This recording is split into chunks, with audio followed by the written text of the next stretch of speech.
Welcome. We'll wait just a few seconds to let everyone join, and then we'll begin.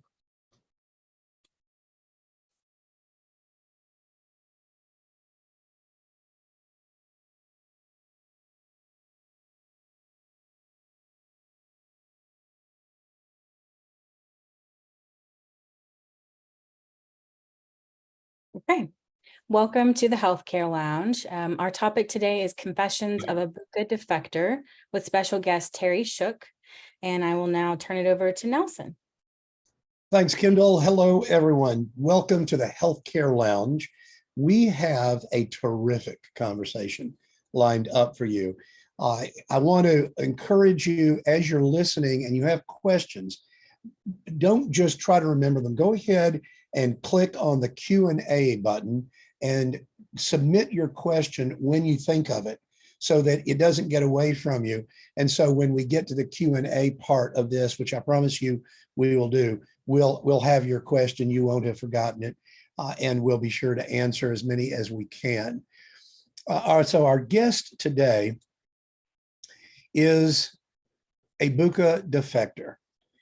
This is someone who has played, and we're going to talk about the roles he played, but played a number of roles for a major, not just state Blue Cross organization, but part of a much larger company, Healthcare Service Corporation, that owns not one, but 5 state Blue Cross operations.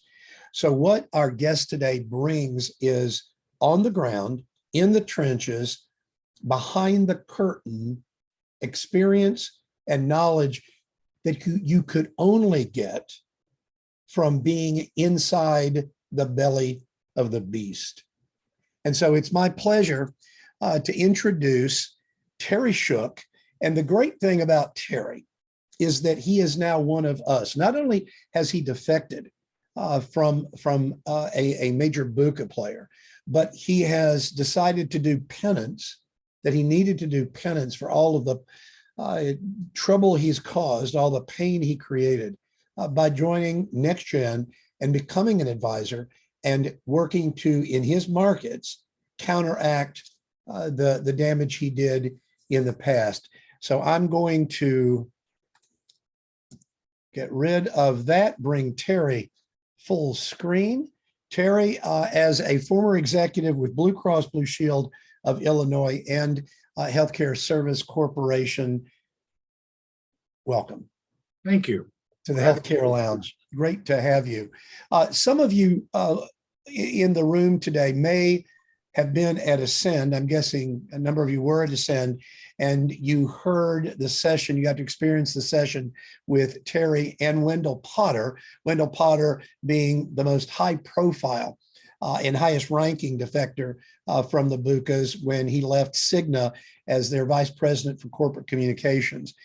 And we had a terrific panel, and we touched on, I think, one of the 2 topics I really want to dig into today, Terry, and that was about what you guys call marketing intervention, and we'll get into that in a second. The other is a lesson I learned, and you will today, from Terry, about how hospitals are actually paid by the carriers and why the claims that are submitted and paid have very little bearing on reality. In fact, they're totally disconnected to reality in a one-to-one relationship. So Terry, let's start with what you shared with us at Ascend that is euphemistically called marketing intervention. What is marketing intervention? Yeah, I'm really happy to dig into that. I do want to stop just for a minute and give Wendell Potter a plug and ask the audience if they haven't subscribed to his newsletter, which is Healthcare Uncovered, please do. I think it's relevant to what I talk about. Wendell worked at the board in the C-suite, and I worked on the street. And when you listen to both of us, you can get a sense of connection of how the strategy is created at the top and how it's executed at the bottom. So there's my plug. So I will talk a little bit about marketing intervention.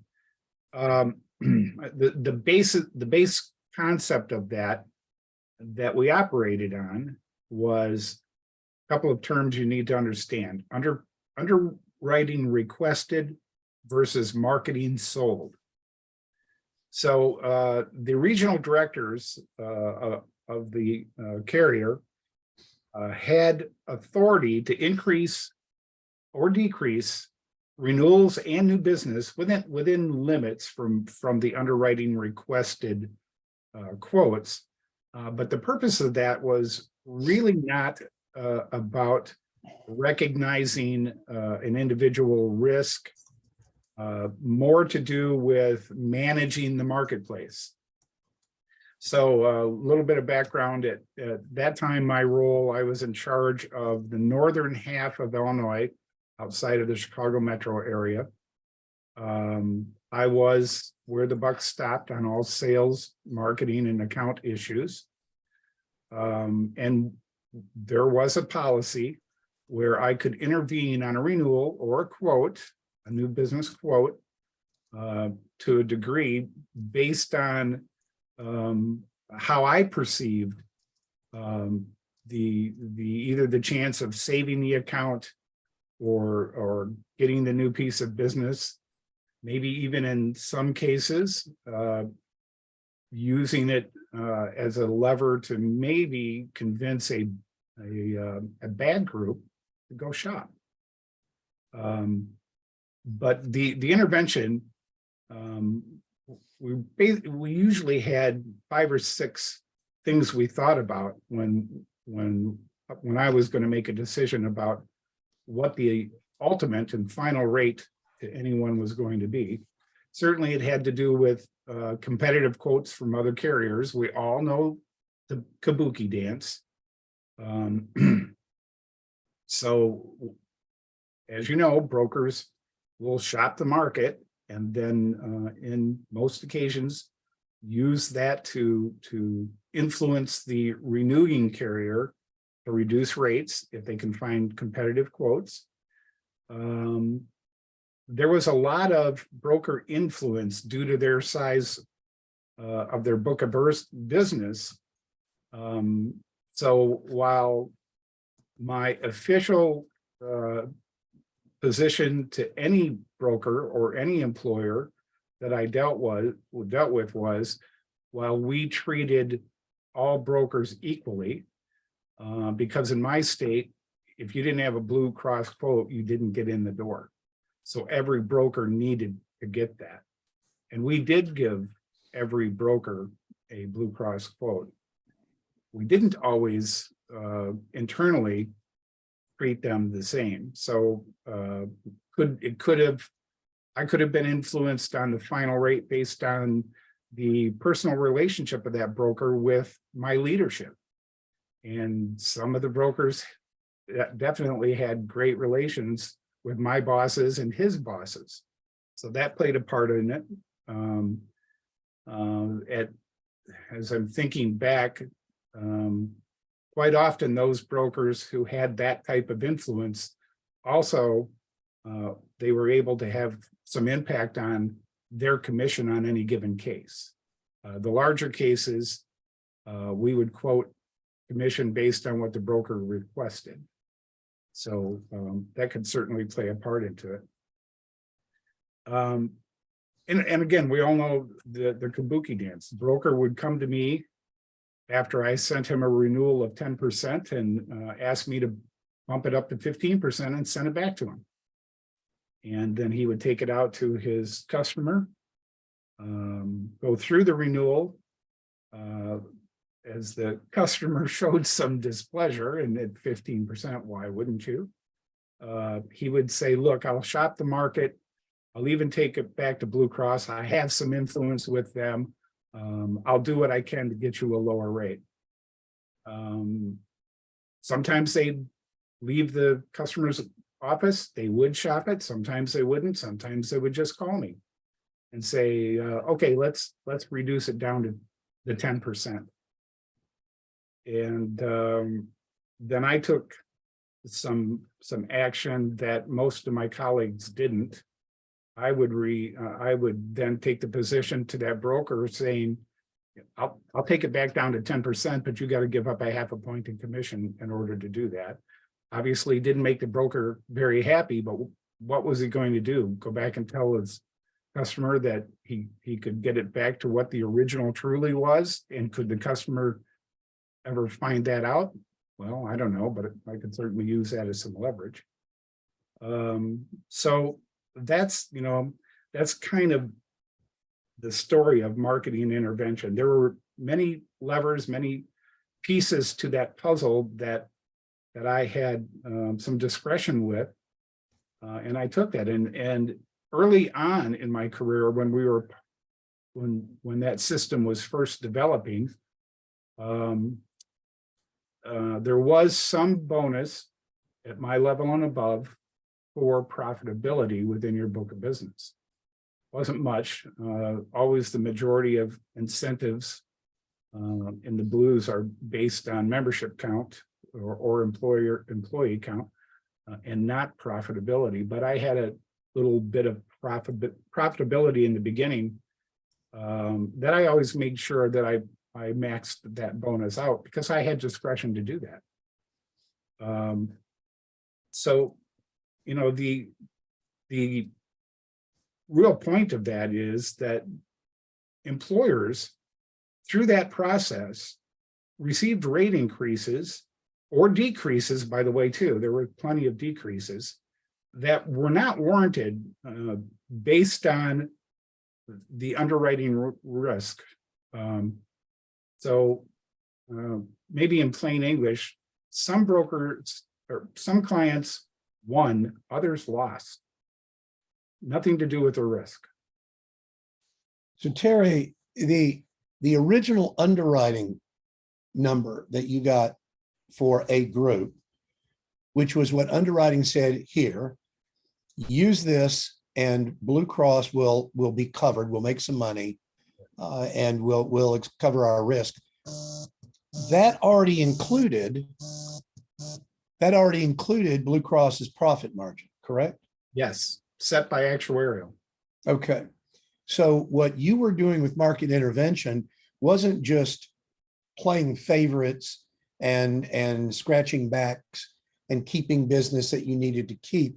It was also adding additional profit for the carrier. Yeah, at the end of the day, if you were intuitive and hardworking, and I certainly looked at myself at that time, I also had an end goal that I was going to do everything I could to collect more than what underwriting thought I should.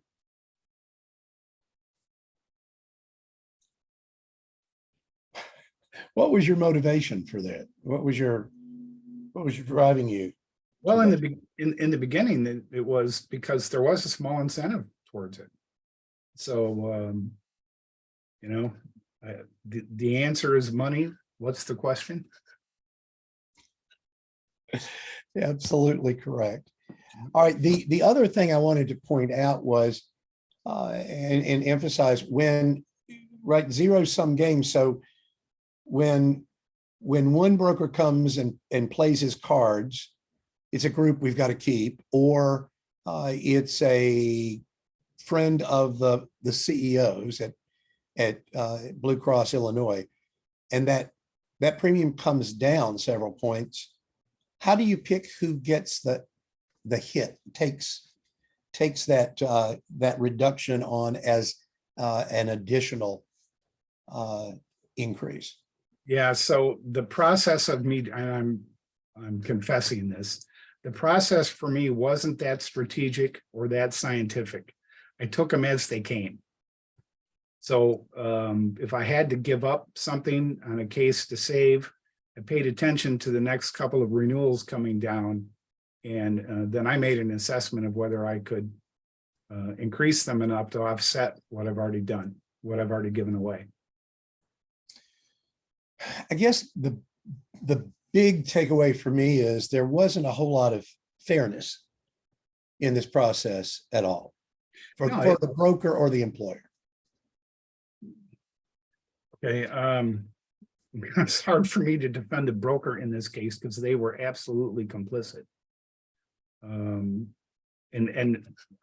as long as we're doing confessions, when I would put a broker in a position to give up some of the original or intended commission, that's probably a little bit out of spite. So, I had that going, but I guess the thing that I look back at on the entire process, which I believe still goes on today, and I believe it goes on in every major carrier. They all have some form of this game, different rules, but they all have, they're all playing the same game. The point being is that an employer's increase or decrease in their next rate was not completely or always set by what their risk presented or what their merits presented. Certainly we can look at, if we think about it, we can look at some groups that we had renewals and we're thinking, wow, this is a great renewal. They're going to have a good year and things are going to be really good in the future. That didn't matter in this process. So it very well could be a case where, and we've talked about this, where a case warranted a decrease, but it was also my nature never to send out a flat renewal. What I'm not struggling with, actually, what I'm playing with here in my head is that it seems very difficult hearing what you're sharing with us to take anything from the carrier at face value. That okay, here's your renewal. Well, in fact, that's not the actuarial renewal. That's a much lower number. The Terry Shooks of the world have increased that either a little bit because the broker is a favorite of leadership, or by a lot to make up for the favorite son who got the lower increase. But you're increasing it for everybody, pretty much, yes? Yeah, my intent was certainly to increase it for everyone. I think if I look over the long term, we probably had a bit of a deficit. If you look over a 10-year period of time, there's probably a bit of a deficit over underwriting requested if I would get my hands on the data and go back and look at it. But the reason for that would have been because, at the end of the negotiation, sometimes we give up a point or two just to make the problem go away. So sometimes it's, instead of digging in my heels on a particular case, negotiating with the broker, give up a point or two and go on to the next one and keep that piece of business. How often did underwriting did they ever give you negative renewals or flat renewals? Yeah, they sure did. And how many of those did you hand out as is? None. There's no reason to hand out a flat renewal in that game system. Ultimately, it may end up being flat or even negative, but you certainly don't start out that way. That's not conducive to the game that was being played. Let me switch to something sort of related, and this goes to the broker advisory council or broker advisory board that every carrier seems to have in a state for the top producers in their state. Did Blue Cross Illinois have something like that? We did. Typically, I believe our number was probably 10. And those 10 represented, not always, but usually the brokers, the top 10 brokers with the largest books of business Tenure certainly had something to do with it. If you were a broker that had been loyal for 15 or 20 years, and even though your book may be dwindling a little bit, you could certainly be asked to serve on the council. But it was usually the largest brokers. There was hard to say that the medium to the smaller brokers were adequately represented in those meetings, and that kind of powwow.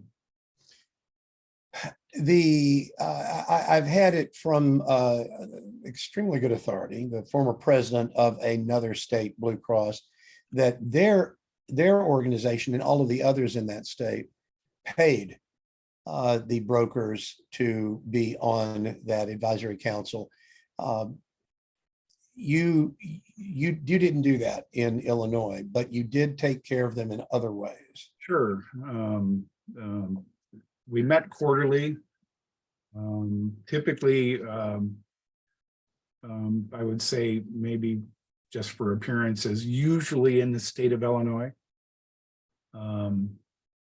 Sometimes Chicago, that would include, 4-star hotels and Michelin dinners, and sometimes closer to a golf course where we would have a 2 or 3 day meeting and do that. And we were aware, we did not pay those that served on our council. One,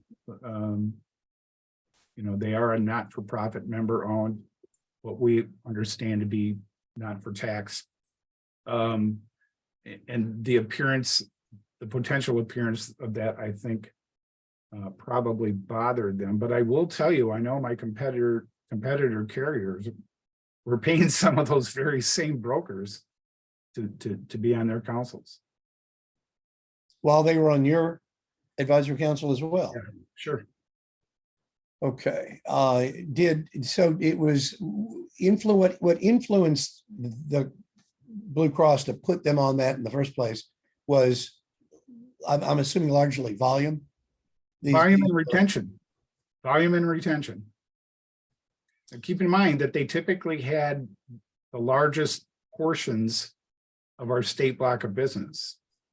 And we did what we could do to keep their loyalty and to allow them some level of input on what our marketing and sales strategies were growing to. So.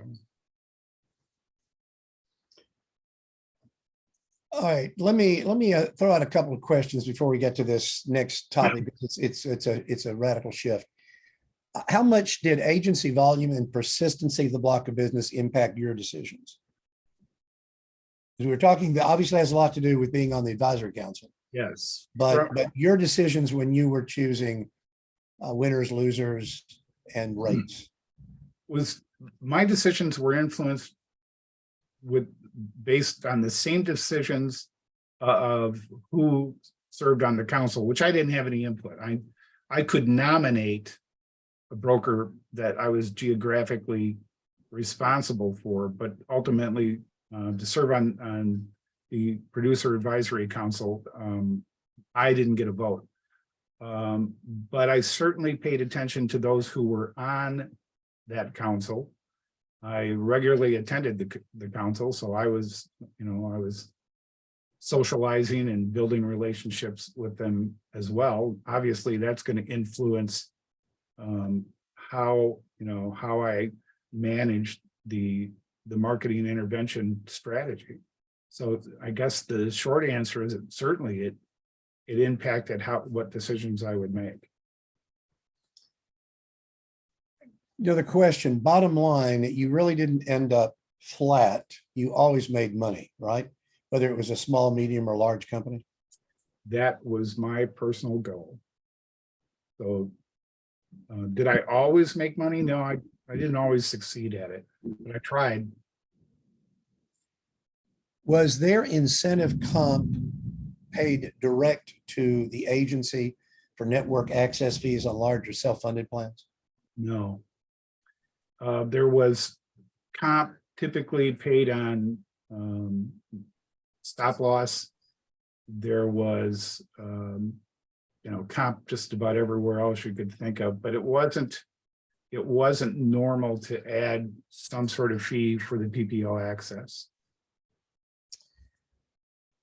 Could an agency jeopardize their agency contingency income comp plans if their persistency dropped below a percentage of active cases? Yeah, and just to clarify, our persistency wasn't the focus for the comp plan. It really was retention. So it wasn't enough just to grow new customers. You had to retain old ones too. If you, in our bonus system to brokers, while we wrote one check, the numbers, the metrics were divided between those two. There was a separate bonus paid for new business, a separate bonus paid for retaining of existing business. Which makes a lot of sense because growth requires that you maintain your starting point pretty much. Otherwise, you're simply replacing business that's been lost. It's hard to grow in that situation. And then there's a final question. Could you characterize on a PEPM basis what Blue Cross Blue Shield paid in overall incentive bonuses? I don't. I have the numbers somewhere. It was based on typically based on a per employee amount, and retention could have been anywhere from $5 to $25, depending on the size of your book of business and a couple other things. And new business potentially the same way. It was large numbers that, keep in mind, during my tenure, at that point, transparency wasn't an issue. So very rarely do I think that any of the clients were aware of any bonuses outside of what commissions their brokers were making. I wonder the extent to which they're aware of any bonuses even today. I'm waiting to get our hands on some broker, mainstream status quo broker compensation disclosure forms. We've not been able to get hold of any yet. I'm waiting to see how creative they're going to be in following the letter, if not the spirit, of the law. I just don't see how you put some of these things down on paper. Oh yes, every time your employees write a prescription, get it filled, we get $1.50. Mm-hmm. You know how many prescriptions the group has filled? That's amazing. The other thing I wanted to ask, you had mentioned that it was that all of these awards trips and for the advisory council and I'm guessing some other producers along the way who got treated to golf trips or wine and dine trips or whatever. Those you have to 1099 the producer for those, but y'all dealt with that. How? Yeah, I'm particularly thinking of the award trips where we would produce an award. And I'm not a tax consultant. I don't understand it, but the term used was gross it up. So the 1099 was somehow grossed up that also covered the taxes due on it. The only way they would do that would be give them a cash bonus to pay the taxes on the trip. So in other words, it did not cost those producers anything. Not that it not only cost them nothing, their clients never knew about them. I guarantee you there wasn't a client in my book of business who knew that I took their broker to Ireland because they either retained that account or sold it new to us. Is another question here. I'll ask this real quick before we get into our next topic. Is there an incentive bonus that would dissuade a broker from recommending a client bypass the PBM if that were allowed? That were possible? First of all, we didn't allow it. Keep in mind, we were at that time 1/9 owner of our PBM. owned by, along with us, other Blues plans. If you were maybe if you were an employer of 5,000 above, we would consider it. But your typical size group, if you were less than 150, absolutely wouldn't even answer your question regarding that. But if you were a group, baseline for us, it fluctuated over the years, but between 100 and 150. If you were a group of 150 or slightly more, and came renewal that you wanted to move your PBM outside of the blue box, the answer was probably no. There might have been some occasion where we allowed it, but we were pretty confident that that size group really didn't have a viable option on everything else, or they would have moved the whole group, not just the PBM. So it might have been an attempt or a strategy by a more astute broker or even a more astute employer, where they thought they could do better, at least on their drug cost. But whether we did or not, we had every broker in the state and every employer in the state convinced that we had the best hospital and doctor deals. So they didn't want to leave us for the medical, even though they may want to leave us for the PBM. If we say no, if you don't want to stay with our PBM, take your business elsewhere, most of them would not call our bluff. It's a great segue into this next topic that I want you to explain. We understand as advisors, brokers and advisors, and the employer understands that when an employee becomes a patient, goes to the hospital and receives treatment, procedures, et cetera, and the hospital then sends a claim, which is the billed amount, and then the carrier determines the allowed amount based on the discount and any other adjudication issues that may come up, disallowing a particular CPT code or what have you. But those are the two numbers we're dealing with, right? There's the billed amount and the allowed amount. And the allowed amount is what's actually pulled out of the employer's account, whether it's fully insured or self-insured, and is sent to the hospital to pay that claim. That's how we understand how the system works. That's how we're told how the system works. Right. That the claims determine what the hospitals are paid. Right. But that's not true, is it? Maybe the fairest answer, and I'm saying this with a smile, is perhaps. Might be coincidentally those things happen, but it's not intentional. So with that, I'll explain what that part of the strategy was. And it could be, I am not aware of any of the competitor carriers trying to employ a similar strategy. In fact, probably most of the other states owned by the parent company didn't practice this either. But the strategy was called the average discount percentage, or for short, we called it the ADP. The ADP was really, it was a strategic document, and it was intended to compete with other carriers and TPAs and other PPO networks to prove that our discounts were better. And it kind of was based on the fact that other carriers wouldn't or couldn't really put on paper what their discounts were going to be in the future, because they certainly couldn't predict which hospital I was going to go to as a patient.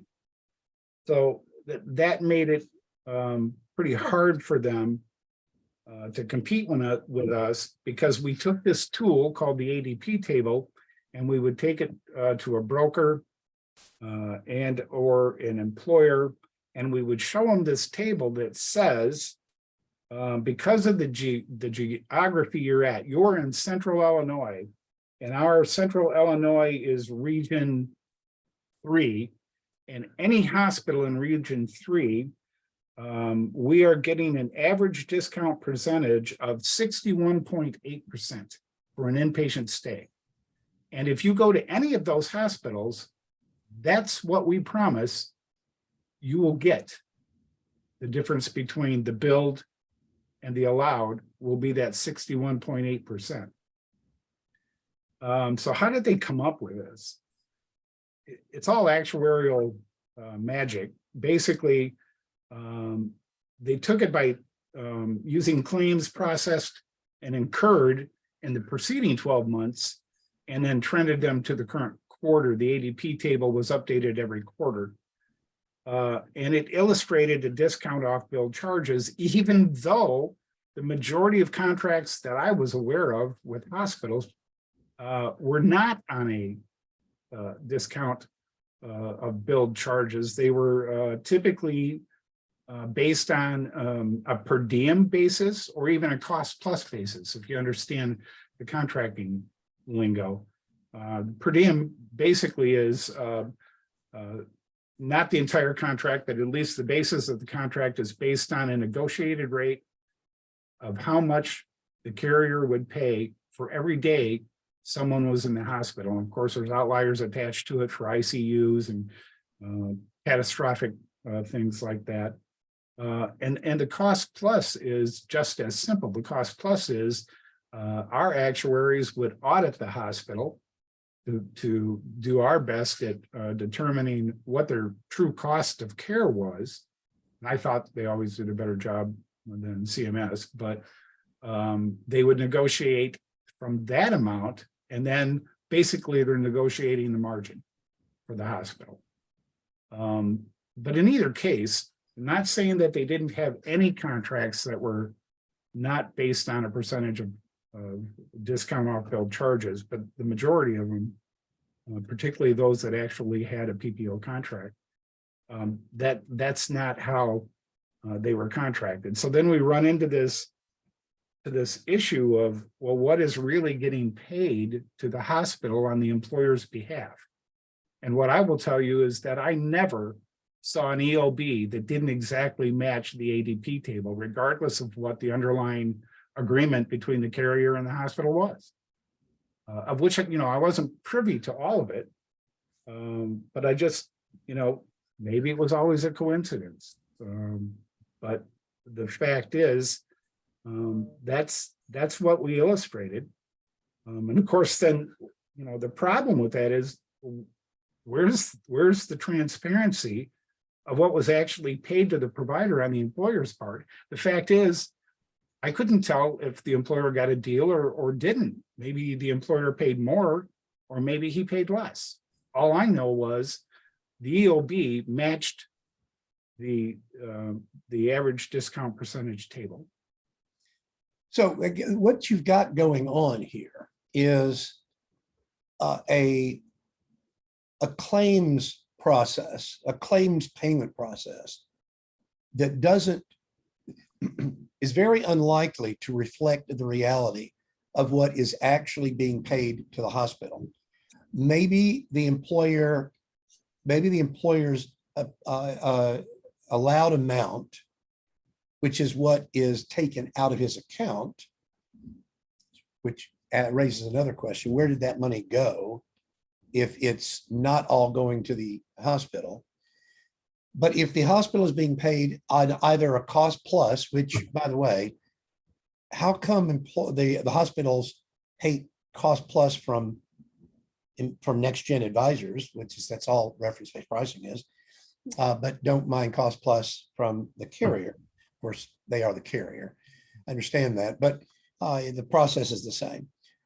Or they're using this per diem, which is a calculated amount. And I understand, Terry, that this is all based on years and years of data that the carrier has of charges from the hospital. Some of the smartest actuaries, smartest accountants, CPAs are working for the carrier. And they said, look, on average, we're going to spend this much per patient in the hospital unless they're in a major intervention like ICU. So we're just going to pay a per diem. So we don't have to be billed. We're really not billed. It's just like patient was in for 4 days. Okay, here's 4 days of per diem. Right. So you don't have to negotiate anything. The problem is that's not the reality the employers are seeing, right? Right. And I believe that the process still included the hospital sending a bill, a HCFA to the carrier. What we did with it at that point, I don't know, but I do know what showed up on the EOB. Well, and we're about to get into what makes it even a little bit more complicated and confusing. So go ahead, dive into it. Okay, so we've talked about the ADP table. At the risk of being sued, that's what it looks like there. Not showing anyone else. So we have this system of the average discount percentage, and you would think that that's probably where the complicated trail ends and where all the monies are paid out. There's another step in this process. And that step is called the prospective payment system, PPS. So here's how it works. By the way, we probably had more actuaries than we did attorneys, but I can tell you that I did not have access to either one of their floors. My badge would not get me into either one of those. So we had the ability, as you mentioned, Nelson, we had years and years of data. We had the ability to actuarially forecast what we might pay any given hospital over a year's period of time. So we did that. The actuaries would forecast that, obviously add trend to it.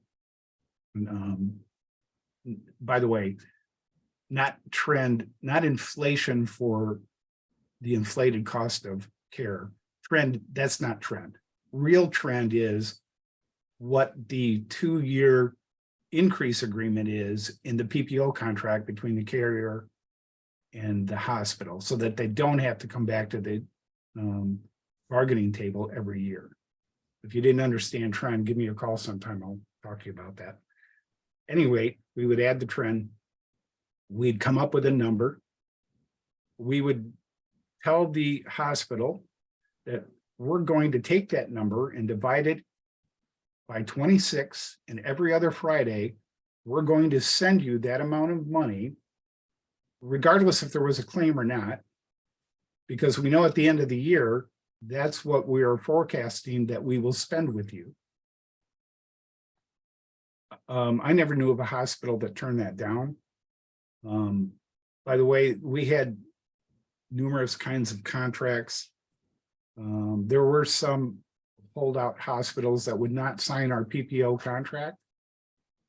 But we could waive this in front of them to help entice them to. Not all did, but most of them eventually gave us a PPO contract to our liking. And every other Friday we sent them a check. The great part of that is, first of all, it certainly makes it a little more confusing to figure out how we got from a billed charge to an allowed amount. I don't think we can, but the great part about that on the behalf of the carrier was at the end of the year, I think they were pretty good at usually over forecasting. And at the end of the year, the hospital's holding a surplus against what the amount of claims really were. So Blue Cross would maybe intentionally overpay the hospital during the year? You know, I can't prove that, but I can tell you that I know of a local hospital and in January of this year was setting on $70 million of surplus money from that carrier. From the previous year's contract. Yeah. All right, so that's $70 million that the hospital has, but they owe the insurance company because it's overpayment. So does that get applied to next year's payments from Blue Cross? That depends on how the contract negotiations go. Could be that maybe the negotiations aren't going real well, and perhaps the carrier decided, well, they really needed that money back. So in 14 days, they need a check for $70 million. This depends. It depends on how well the relationship extends into the future. I'm guessing not many hospitals. I'm guessing that one hospital did not bank the 70 million extra in extra payments, 70 million extra payments, put it in like an escrow account so it would be safe so they could return it if they had to. I'm guessing that may have gotten spent and now they're over a barrel. Ironically, the hospital in mind, I was decades ago an employee of. So I had a little bit of insight to that, and largely what they did with it was to finance payroll. Cash flow in hospitals is a little unpredictable, but payroll isn't. You still have to pay your employees. So rather than having to go, to a bank or somewhere and do short-term financing, why not use the money that has no interest attached to it to make sure that your cash flow doesn't have its ups and downs? All right. So as an employer, you can't trust the renewal number that comes. It has really no relationship with the actual risk your group presents.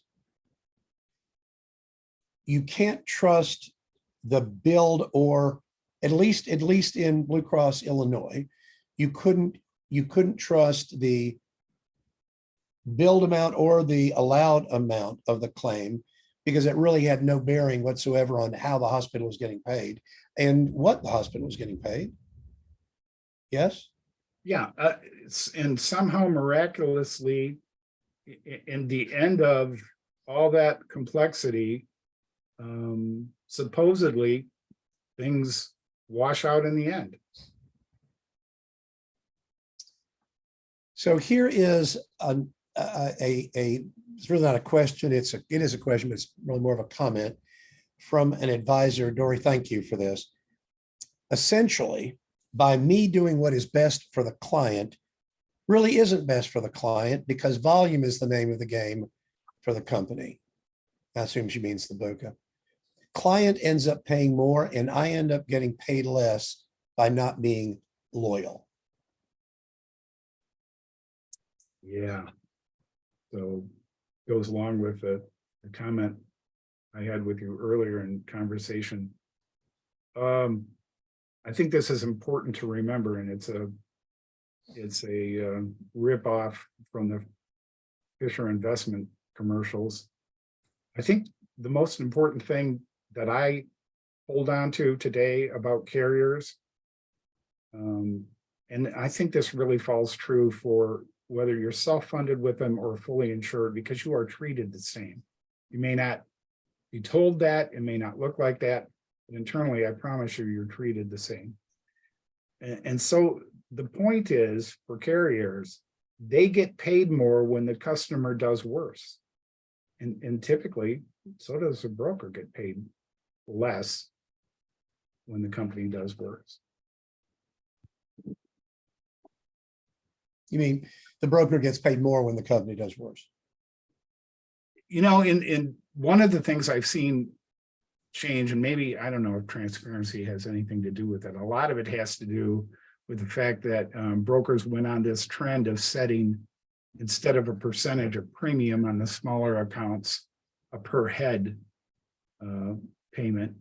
So that it, I think the thought was that protects the employer from being abused by a broker, but it doesn't stop the carrier from raising the rate.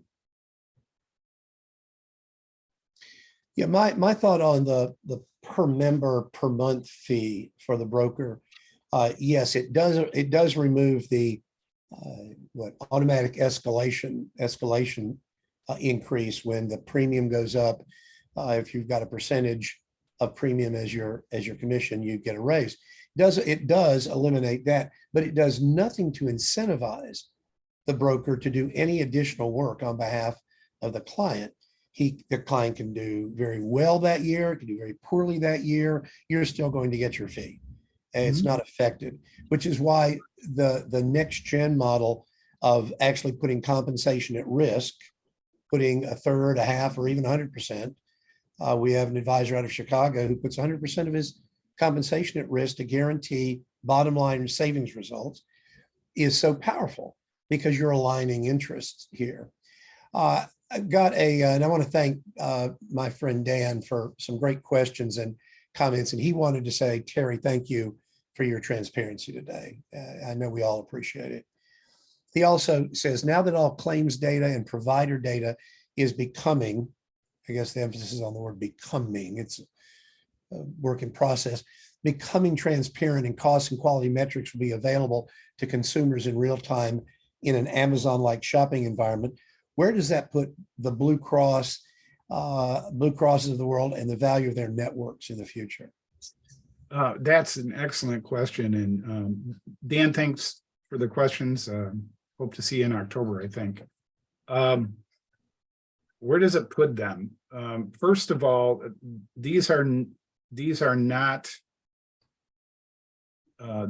dumb people. The organization is filled with geniuses, and I'm sure that they are working on changes in their strategies that will continue to allow them to survive. There is a lot of money at stake for them. So I don't know how they're going to change their strategy, but I can tell you from spending a great deal of time in that environment, they'll figure it out. I'll be curious to see what they do, and then I'll have a challenge of trying to decipher really what it means to a client. So let me go back to this coda that I continue to sort of the chorus of this song today.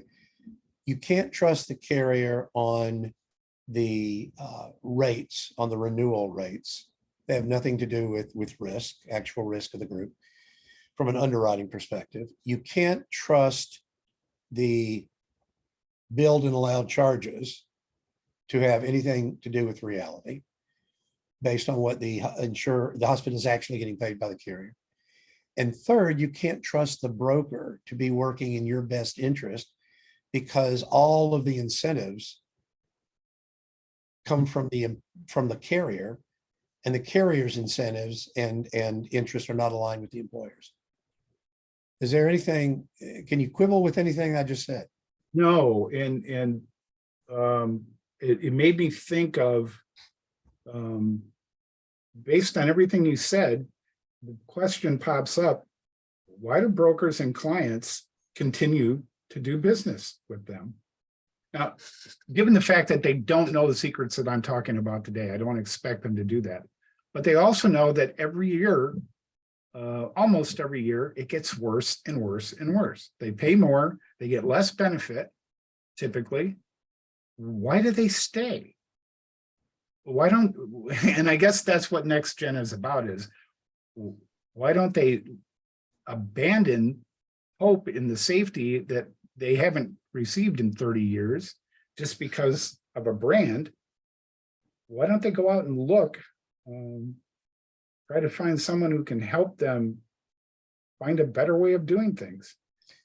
Well, I think I think, Terry, they've been told, haven't they? There are no options. Your options are Blue Cross, Aetna, Cigna, United, Humana in some markets, and for a little while longer.